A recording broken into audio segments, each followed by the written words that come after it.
We're in a race against the Nazis.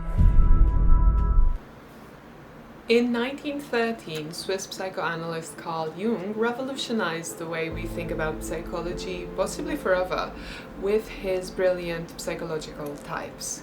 In it, Jung outlines 4 basic character traits or functions that basically govern the way we conduct ourselves in the world: thinking, feeling, intuition-based, and sensation-based. In this video, I'll be focusing on the 2 main or perhaps more well-known aspects of this, thinking and feeling, and why I think Robert J. Oppenheimer was a thinking type and how that impacted his actions in World War II.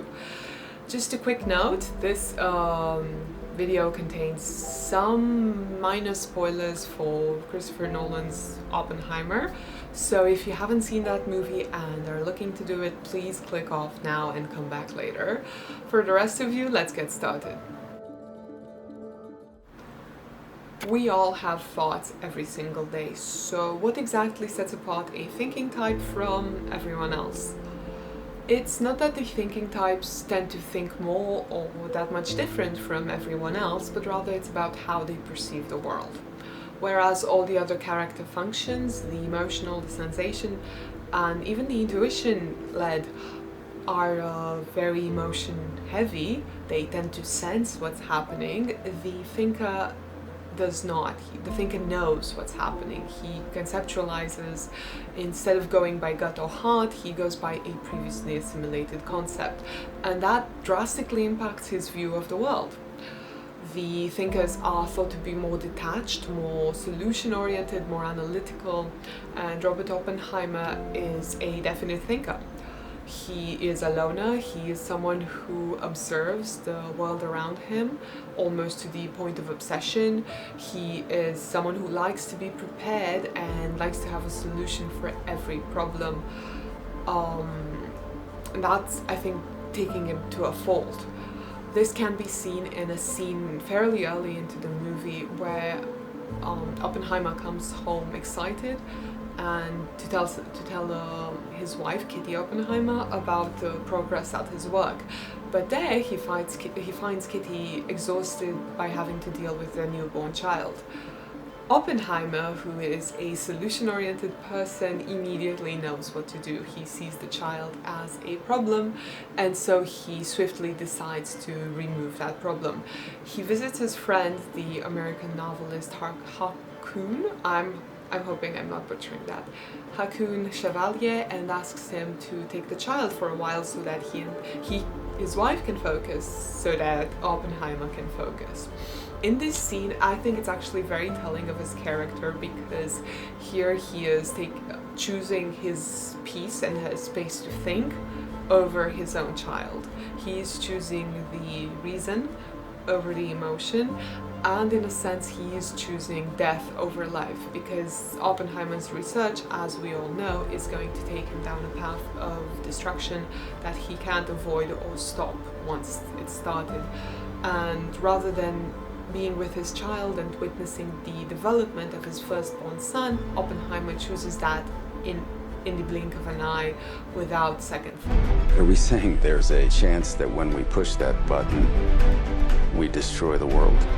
Chances are near zero. Near zero. What do you want from theory alone? 0 would be nice.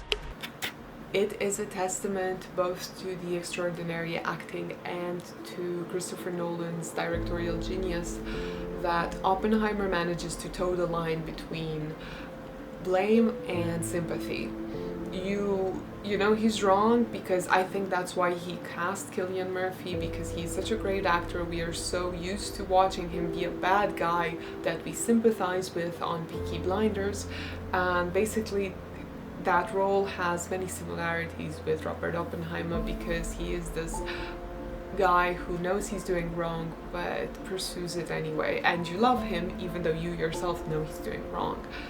And that was brilliant. I also think this sort of movie tugs on the heartstrings of the moviegoer, especially through Oppenheimer's post-apocalyptic change of heart. because who among us hasn't made a mistake? Who among us isn't guilty or isn't self-destructive enough to do this?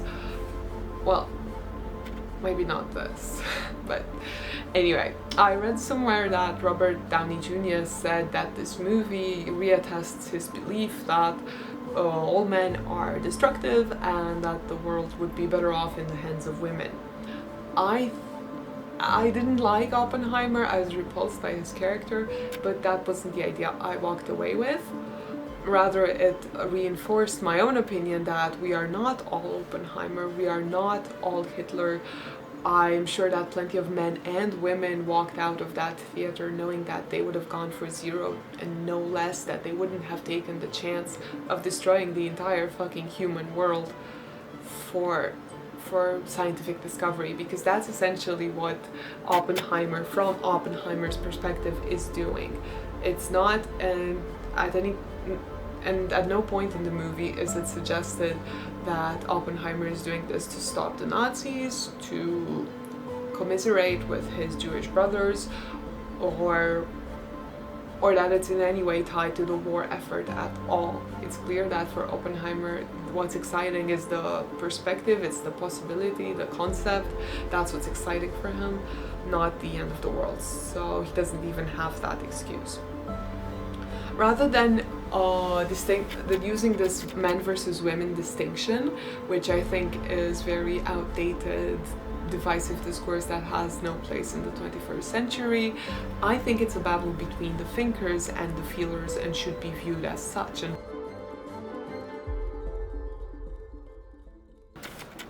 J. Robert Oppenheimer doesn't create the bomb because he is a man. He creates the atomic bomb because he is a scientist, a man of logic, a thinker. I believe he wants to make a name for himself, and he recognizes that whatever it is he's glimpsing beyond the white hills of success is it. So that's why he pursues it. And more solidly, I think it's just the desire to know that's pushing him forward.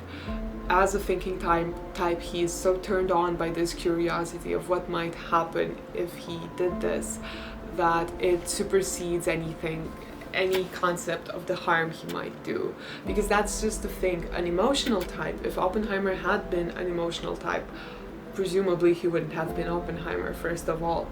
But secondly, if he had been an emotional type, I think he would have been able to sympathize with the possible destruction his invention could wreak, that he would have stopped what he was doing. Most emotional types find it easy to put themselves in the shoes of their possible victims. I think as an emotional type myself, I think I'm not going to smack you across the face because I know that's going to hurt you, and I can sympathize, I can feel it in my own cheek how that's going to hurt you, so I don't do it. But someone like Oppenheimer, who is thinking oriented, has serious emotional difficulty on that plane. He does not have this ease of switching between how I feel and how you feel. He knows in concept that what he does with the atomic bomb can have serious consequences, can destroy the world. He understands that on a conceptual level, but he doesn't understand it emotionally. So that's essentially what you're seeing on the screen. You're not seeing a man who pursues something and then has a change of heart. That's a misdirection. Rather, you're seeing a thinking type who doesn't emotionally understand what he is doing, so he goes ahead with it. There's this wonderful scene where they are preparing to run the final test for the atomic bomb, and Cillian Murphy whispers very subtly, "These things will harden your heart." Except Robert Oppenheimer's heart is already quite hardened and heavy because he is a thinking type, not feeling type. You are the man who gave them the power to destroy themselves. And the world is not prepared. It is only post factum, once the hypothetical destruction becomes a reality, that Oppenheimer manages to understand what he has done. There is this brilliant scene where he is giving this victorial speech, and he shouts something along the lines, "I bet the Japanese didn't like that." And just as he does so, Murphy's face cracks brilliantly, showing emotion finally. But it's not that the emotional side of Oppenheimer has won the contest and is now superior. That's not what's happening. Rather, in that moment, looking out at the audience, Oppenheimer begins to see the victims, like the effects of radiation, the death, the screaming, the crying, all that horror comes out at him at once, because he finally realizes it, because now the pain that the atomic bomb unleashes is no longer a hypothetic, it's no longer an idea, it's a reality, and Oppenheimer understands realities, so it's easier for him to relate to what's happening. So I think that's where his change of heart comes from. It's him taking the destruction that he has created at face value. It has now happened. He is now able to process it as a fact, whereas before he wasn't able to process it as an emotional possibility. I'd argue that Oppenheimer is struggling with the possibility of pain inscribed in his creation. That's the realm of the feelers, and he doesn't understand that. He is not comfortable empathizing with the destruction he might create. Where a feeler has no difficulty imagining someone else's pain, a thinker really struggles with that, and that's Oppenheimer's problem, and that's what allows Oppenheimer to go to a limit where other people might not. There is an interesting moment between him and Groves in the clip I previously showed, where he says it's almost zero and the possibility of destroying the world, and on Groves' face you can see this momentary shock and horror as he understands what's happening, because maybe Groves is a more emotional type and it affects him more than it does Oppenheimer, for whom it's only a theoretical problem, but it's not a theoretical reality. So that's what allows him to go forward. So no, I don't think Nolan's movie is a testament to the cruelty of man, but rather to the lack of emotion in the thinking types. I think it's a prediction of a grim future if we continue being led by thinkers rather than feelers. Naturally, both have their merits. It would be stupid and narrow-minded to suggest that either side is more fit to rule. If we didn't have the thinkers, we would be lacking scientific and any other type of progress, really, and of development. But without the feelers, we risk not realizing the pain of our fellow man until it's too late. It was very interesting to me that the Oppenheimer premiere coincided with the beginning of the SAG-AFTRA strikes. I'm not sure if that's how you pronounce that. Anyway, the artists taking to the streets was a very interesting moment, because they are the feelers, they are the emotional types. Naturally, you have to be strongly emotional to be an actor, and I think that's where Downey Jr.'s comment hailed from his profound emotional openness. Walking out of the theater, I felt a strong urge to condemn myself, to find someone to blame, but I don't know who. Who are we going to blame this movie on? Men in general, the male gender? I don't think we'd get very far by doing that, and really, aren't we past issuing blanket gender-based statements like that? I think so. Well then, who? Scientists? Not as a whole. Without them we wouldn't have progress, so it doesn't work. Politicians, sure, Robert Downey Jr.'s own Louis Strauss certainly hints towards a blanket statement against politicians and how they are going to destroy our world and they're just playing a game and they don't care. That much is said in the movie. But I think it is men like Oppenheimer and regular people like you and me who enable these politicians. So really we can't just say, oh, it's the big bad politician who's doing the evil and I have no impact on it, because that's not what's happening. Ourselves? I don't think so, because I can personally always argue that I wouldn't have been Oppenheimer. I would have stopped the project before it killed all those thousands and hundreds of thousands of people. And so can many other emotional types. The blame is very easy to shirk off.